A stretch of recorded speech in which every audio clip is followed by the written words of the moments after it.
ದಿನ ಬೆಳಗ್ಗೆ ಇದ್ರೆ ತಲೆಯಲ್ಲಿ 1000 ಪ್ರಶ್ನೆ ಓಡ್ತಾ ಇರುತ್ತೆ. ಯಾವ ಪ್ರಶ್ನೆಗೆ ಯಾವ ಉತ್ತರ ಅಂತ ನಾವೇ ಕಂಡುಕೊಳ್ಬೇಕು. ಬಿಕಾಸ್ ಇದು ನಮ್ಮ ಲೈಫ್. ನಾನು ಇವತ್ತು ಜಿಮ್ಗೆ ಬಂದ್ಮೇಲೆ ಲೆಗ್ ವರ್ಕೌಟ್ಸ್ ಮಾಡಿದೆ. ಲೆಗ್ ವರ್ಕೌಟ್ ಆದ್ಮೇಲೆ ಫೀಲ್ ಹೆಂಗಿರುತ್ತೆ ಅಂತ ಜಿಮ್ ಮಾಡೋರಿಗೆ ಮಾತ್ರ ಗೊತ್ತು. ವರ್ಕೌಟ್ ಎಲ್ಲ ಮುಗಿಸಿ ಮನೆಗೆ ಬಂದ್ಮೇಲೆ ಆಫೀಸ್ಗೆ ರೆಡಿ ಆದೆ. ಸೊ ಇದು ಇವತ್ತಿನ ನನ್ನ ಔಟ್ಫಿಟ್. ಹೋಗ್ತಾ ದಾರಿಯಲ್ಲಿ ಒಂದು 5 ಮೊಟ್ಟೆ ಪಾರ್ಸಲ್ ಮಾಡಿಸ್ಕೊಂಡು ಸೀದಾ ಆಫೀಸ್ ಕಡೆಗೆ ಹೊರಟೆ. ಆಫೀಸ್ಗೆ ರೀಚ್ ಆದ್ಮೇಲೆ ನಾವಂತೂ ಫಸ್ಟ್ ಹೋಗೋದೆ ವಾಶ್ರೂಮ್ಗೆ. ಬಿಕಾಸ್ ನನ್ನ ಹೇರ್ಸ್ ಅಂತೂ ಫುಲ್ ಮೆಸ್ಸಿ ಆಗೋಗಿರುತ್ತೆ. ಅದನ್ನ ಸ್ವಲ್ಪ ಸೆಟ್ ಮಾಡ್ಕೊಂಡು ಆಮೇಲೆ ಆಫೀಸ್ ಒಳಗಡೆ ಎಂಟ್ರಿ. ಯಾರದನ್ನ ಹಿಂದ್ಗಡೆ ಡ್ಯಾನ್ಸ್ ಮಾಡ್ತಿರೋದು ಅಂತ ನೋಡ್ತಾ ಇದ್ದೀರಾ? This is Jackie, the funny guy. ನಾನು ಇವಾಗ ಸದ್ಯಕ್ಕೆ ಬಲ್ಕ್ ಮಾಡ್ತಿರೋದ್ರಿಂದ ನನ್ನ ಡಯಟಲ್ಲಿ ಕಂಪಲ್ಸರಿಯಾಗಿ ಬನಾನಾಸ್ ಮತ್ತು ಎಗ್ಸ್ ಇದ್ದೇ ಇರುತ್ತೆ.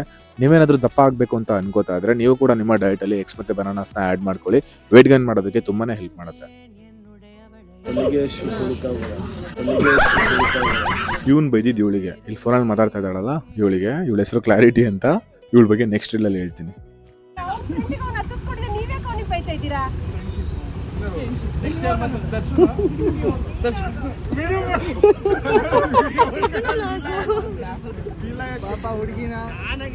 ಎಲ್ಲ ಬಿಟ್ಟೋಗ್ತಾ ಇದ್ದಾರೆ ಇವತ್ತು. ಸೊ ಇದಿಷ್ಟು ಇವತ್ತಿನ ನನ್ನ ವ್ಲಾಗ್ ಆಗಿತ್ತು. ಮುಂದಿನ ವ್ಲಾಗಲ್ಲಿ ಮತ್ತೆ ಸಿಗ್ತೀನಿ. ಬಾಯ್ ಬಾಯ್.